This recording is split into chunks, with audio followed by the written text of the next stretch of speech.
Breaking news. కూతురు drugs తీసుకుంటుందని informer గా మారి రెడ్ హ్యాండెడ్ గా పట్టించాడు ఒక తండ్రి. ఈ ఘటన హైదరాబాద్ నగరంలో చోటు చేసుకుంది. ఒకసారి పూర్తి విషయాలను కూడా మనం తెలుసుకునే ప్రయత్నం చేద్దాం. అయితే 5 ఏళ్ల నుంచి కూడా తన కూతురు ఈ డ్రగ్స్ కి అలవాటు పడింది. ముఖ్యంగా ఈ కోకెన్ అనే డ్రగ్ కి ఆమె పంటికి రాచుకుని దాదాపు 6-7 గంటల వరకు కూడా ఆ మత్తులో ఉండి ఆమె ఎంజాయ్ చేస్తుంది. 5 ఏళ్ల నుంచి కూడా ఇదే విధంగా ఆమె ఉంటుంది. ఇంకా ఆమెను ఎట్లా మార్చాలో ఆ తండ్రికి అర్థం కాలేదు. మొత్తానికి రెడ్ హ్యాండెడ్గా పోలీసులకి అతను పట్టించే ప్రయత్నం చేశాడు. ఎందుకంటే కనీసం ఆమె రిహాబిలిటేషన్ సెంటర్కి పంపిస్తే ప్రాణాలతో అయినా ఉంటుందని ఒక చిన్న ఆశ. స్పెయిన్కి ఈయన కూతురు ఉన్నత చదువుల కోసం వెళ్ళింది. అక్కడ అలవాటు పడింది ఈ డ్రగ్. కొకేన్ తీసుకోవడానికి అక్కడ అలవాటు పడింది. ఆ డ్రగ్ లేకపోతే ఆమె ఉండలేకపోతుంది. ఆ పంటికి రాచుకుని 6-7 గంటల వరకు అలానే ఉంటుందంట. తర్వాత వాళ్ళ కుటుంబ సభ్యులతో గొడవాడుతుంది, లేదంటే తండ్రిని కొట్టేందుకు ప్రయత్నిస్తుంది. ప్రతి ఒక్కరితో కూడా దుర్భాషలాడుతుంది. అయితే మరి ఈమెకి ఇండియాకు వచ్చిన తర్వాత మరి డ్రగ్ ఎవరు సరఫరా చేస్తున్నారనే విషయంలో కూడా చూస్తే ముంబైకి సంబంధించిన ఒక డ్రగ్ మాఫియా ఇక్కడ లొకేషన్ పంపిస్తే ఒక వెహికల్ నెంబర్ చెప్తే వాళ్ళు ఇక్కడికి వచ్చి ఆ డ్రగ్ని ఇచ్చి వెళ్ళిపోతారంట.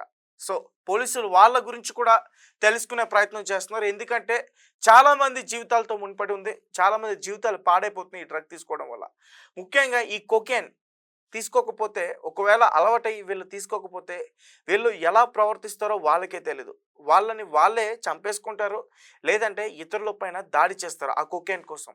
సో ఆ విధంగా ప్రవర్తిస్తూ ఉంటారు. ముఖ్యంగా ఈ కొకేన్కి సంబంధించి ఇంజెక్షన్ కావచ్చు అండ్ స్మెల్ తీసుకుంటారు, చేతిపైన వేసుకుని ఆ స్మెల్ తీసుకునే ప్రయత్నం చేస్తారు అండ్ ఇంజెక్షన్ చేసుకుంటూ ఉంటారు. చాలా రకాలు ఉన్నాయి. వాటి గురించి నేను క్లియర్గా ఒకసారి చెప్పే ప్రయత్నం చేస్తా. తన కుమార్తె తనను తానే నాశనం చేసుకుంటుందని చూసి కన్న తండ్రి తట్టుకోలేక TGNABB అధికారులకు పూర్తి సమాచారం ఇచ్చి ఆమెను రెడ్ హ్యాండెడ్గా పట్టించేందుకు సహకరించాడు. ఈ మహిళ ఒకప్పుడు స్పెయిన్ దేశానికి ఉన్నత చదువుల కోసం వెళ్ళింది. అక్కడే మొదటగా కోకెన్కు అలవాటు పడింది. మొత్తులో మునిగిపోయింది. విద్య పూర్తయిన తర్వాత స్వదేశానికి తిరిగి వచ్చిన ఆ అలవాటు మాత్రం మానలేదు. ముంబైలో పరిచయమైన డ్రగ్ సరఫరా ద్వారా వాట్సాప్ ద్వారా కమ్యూనికేషన్ చేస్తూ కొకేన్ను తెప్పించుకునేదాకా వెళ్ళింది. నగరానికి వచ్చిన డెలివరీ ఏజెంట్కు లొకేషన్ పంపడం, వాహన ఫోటో షేర్ చేయడం వంటి ప్రక్రియతో డ్రగ్స్ను తన వద్దకు తెప్పించుకుని వినియోగిస్తూ వచ్చిందని విచారణలో వెల్లడైంది. అంతేకాదు ఇది నేరమా, ఇంకా చాలామంది తీసుకుంటున్నారు అంటూ విచారణలో పోలీసులను ఎదిరిస్తూ ప్రశ్నించిందట. తాను కోకేన్ను పంటికి రుద్దుకుని దాదాపు 6-7 గంటల పాటు మత్తులో ఉండేదానని చెప్పింది ఆమె. గత 7 ఏళ్లలో దాదాపు ₹1 కోటి విలువైన డ్రగ్స్ కొనుగోలు చేసిందని ఆర్థిక లావాదేవీల పరిశీలనలో స్పష్టమైంది. కూతురు భవిష్యత్తును మళ్లీ పునర్నిర్మించాలనే తపనతో తండ్రి TGNABB అధికారులపై నమ్మకంతో ముందుకొచ్చాడు. ఆమె అన్ని కార్యాచరణలపై సమాచారం ఇచ్చి సరైన సమయాన పోలీసులకి సహాయం చేసి రెడ్ హ్యాండెడ్గా పట్టుకునేలా చేశాడు. ప్రస్తుతం పోలీసులు ఆమెను రిహాబిలిటేషన్ కేంద్రానికి పంపి కౌన్సిలింగ్ ద్వారా మత్తు వ్యసనాన్ని వదిలించే ప్రయత్నాలు చేస్తున్నారు. ఇలాంటి సంఘటనలు తల్లిదండ్రులకు పెద్ద హెచ్చరిక. పిల్లల ప్రవర్తనలో ఎటువంటి మార్పులు కనిపించినా వాటిని నిర్లక్ష్యం చేయకుండా వెంటనే స్పందించాల్సిన అవసరం ఉంది. ఒక తండ్రి చేసిన ఈ ధైర్యం నిర్ణయం మరో అమ్మాయి జీవితం తిరిగి వస్తుందని తెలుస్తుందని భావిస్తున్నారు. పోలీసులు కూడా తల్లిదండ్రులు ఉద్దేశించి పిల్లల ప్రవర్తనలో చిన్న మార్పు కనబడినప్పుడే మేము సమాచారం ఇస్తే వాళ్ళ భవిష్యత్తును రక్షించగలము. సమాచారం గోప్యంగా ఉంచబడుతుంది. ఆలస్యం చేస్తే అది పిల్లల జీవితం నాశనం చేస్తుందని తెలుపుతున్నారు. సో గాయస్, చూసారు కదా, చాలామంది విద్యార్థులు ఇదే రకంగా ఉన్నత చదువుల కోసం విదేశాలకు వెళ్ళి ఇలాంటి డ్రగ్స్కి అలవాటు పడి చాలా ఇబ్బంది పడుతున్నారు. అండ్ పోలీసులు కూడా చెప్తున్నారు, మీరు ఒకవేళ మీ పిల్లల దగ్గర ఇటువంటి బిహేవియర్ కనుక మీకు కనిపిస్తే మాకు ఖచ్చితంగా ఇన్ఫార్మ్ చేయండి.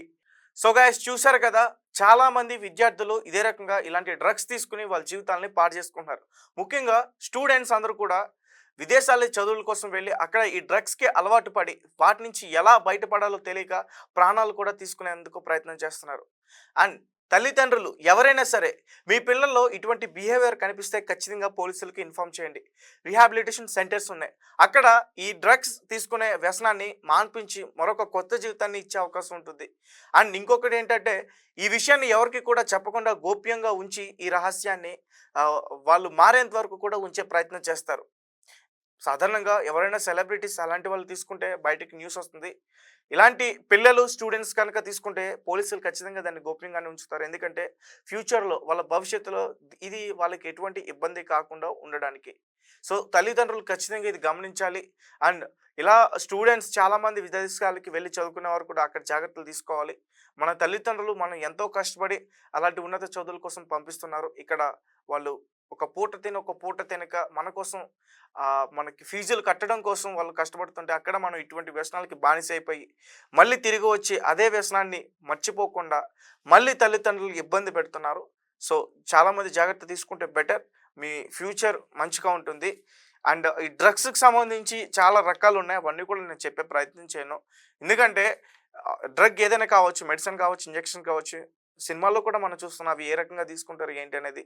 సో కాబట్టి ఒక్కసారి అలవాటైతే దానిని ఆ వ్యసనాన్ని మానుకోవడం చాలా చాలా కష్టం. గంజాయి కావచ్చు, కోర్స్ స్మోకింగ్ కావచ్చు, ఈ కొకేన్ కావచ్చు, ఇలా చాలా రకాలు ఉన్నాయి. సో వాటన్నిటి నుంచి కూడా బయటపడే ఛాన్స్ ఉంది. రీహాబిలిటేషన్ సెంటర్స్ ఉన్నాయి.